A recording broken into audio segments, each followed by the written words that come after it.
খানম। আমি গোপালগঞ্জ টিটিসির হাউসকিপিংয়ের একজন প্রশিক্ষণার্থী। আমি এখন আপনাদের দেখাবো কিভাবে রুটি মেকারে রুটি বানাইতে হয়, কারণ এটা আমাদের বিদেশে যারা যাবে তাদের জন্য খুবই প্রয়োজনীয়। আমি প্রথমে একটা ডোরো দেবো, ভিতরে ডোরোগুলো খুব সুন্দর করে সাজিয়ে দেবো।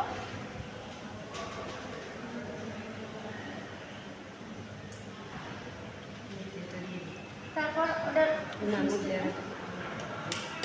সুইচটা দেবো, তারপরে এটার মতো মিশিয়ে চাপ দেবো, তারপরে এটা নিচের দিকে দিয়ে এটা চাপ দিলে আমাদের এটা হয়ে যাবে।